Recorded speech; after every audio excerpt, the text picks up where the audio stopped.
कभी सोचा है कि बस एक स्किल, सिर्फ एक स्किल किसी की पूरी प्रोफेशनल लाइफ को कैसे बदल सकती है? आज हम इसी के बारे में बात करेंगे।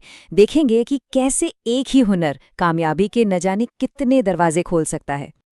तो आखिर सवाल यही उठता है कि कैसे एक आम सी स्किल एक सुपर पावर बन जाती है।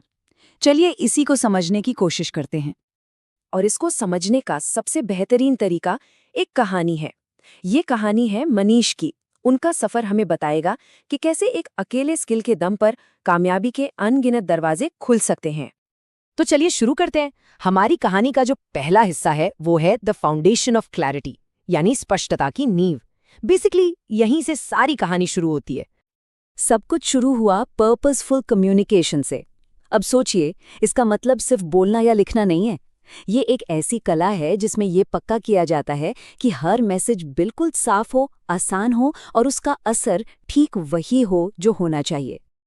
और मनीष की असली ताकत यही थी। वो मुश्किल से मुश्किल इंस्ट्रक्शंस को आसान नोटिस में बदल देते थे। हिंदी और इंग्लिश दोनों पर उनकी पकड़ गजब की थी। और सबसे कमाल की बात यह है कि वो बिना ज्यादा सख्त हुए अपनी बात एक अथॉरिटी के साथ कह पाते थे। उनका हर मैसेज टू द पॉइंट और असरदार होता था। तो इसका असर क्या हुआ? बहुत जल्द ही टीचर्स, स्टूडेंट्स और यहाँ तक कि पेरेंट्स भी उन पर गाइडेंस के लिए डिपेंड करने लगे।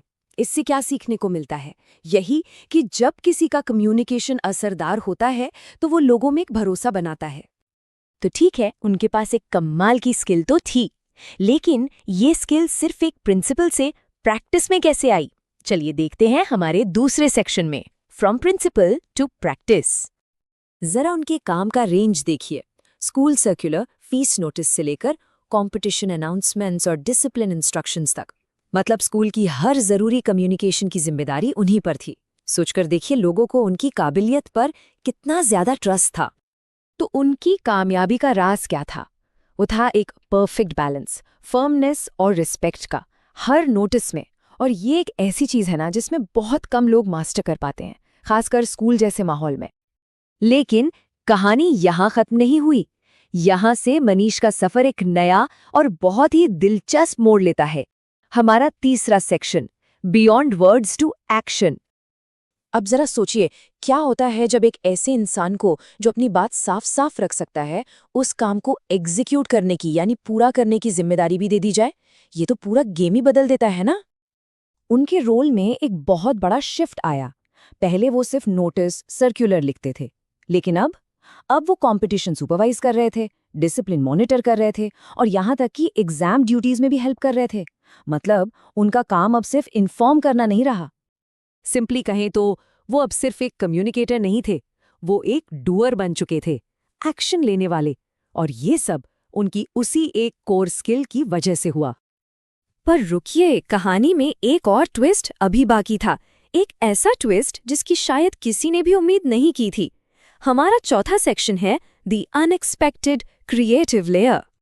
जब ऐसा लग रहा था कि सब कुछ सेट है, अचानक से मनीष की पर्सनैलिटी का एक बिल्कुल नया डायमेंशन सामने आने लगा।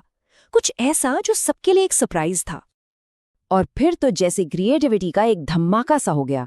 Poster designs, digital banners, image prompts, यहाँ तक कि सिनेमैटिक लुक्स और कार्टून कैरेक्टर्स भी। इनविटेशन कार्ड्स, मोटिवेशनल ग्राफिक्स, आप बस नाम लीजिए। ऐसा लग रहा था जैसे ये नया स्किल कहीं से अचानक प्रकट हो गया हो। और सुनिए, ये कोई ऐसे वैसे डिजाइन्स नहीं थे। इनमें एक मॉडर्न टच था, एक पॉलिश था और एक ऐसी एनर्जी थी जो स्कूल के इवेंट्स के लिए एकदम परफेक्ट थी। तो अब वक्त आ गया है इन सारी पीसेस को एक साथ जोड़ने का। हमारा पांचवा और आखिरी सेक्शन, द 3 पिलर्स सिंथेसाइज्ड। तो देखिए, ये है एक असाधारण प्रोफेशनल बनने का ब्लूप्रिंट। पहला पिलर कम्युनिकेशन, ये ट्रस्ट और क्लैरिटी की नींव है। दूसरा पिलर एग्जीक्यूशन, ये शब्दों को एक्शन में बदलने की काबिलियत है। और तीसरा पिलर क्रिएटिविटी, ये वो चीज है जो काम में एक नई जान और एनर्जी डाल देती है। और जब ये तीनों पिलर्स, ये तीनों ताकतें एक साथ मिलती है ना, तो एक ऐसा कीमती और प्रभावशाली शख्स तैयार होता है। ये सिर्फ 3 अलग अलग स्किल्स नहीं है, ये एक ऐसा कॉम्बिनेशन है जो एक और एक को 3 नहीं बल्कि 11 बना देता है। तो अब ये सवाल सोचना लाजमी है, किसी का वो एक फाउंडेशनल स्किल क्या हो सकता है और जरा सोचिए, अगर उस पर काम किया जाए तो वो सफर कहाँ तक ले जा सकता है।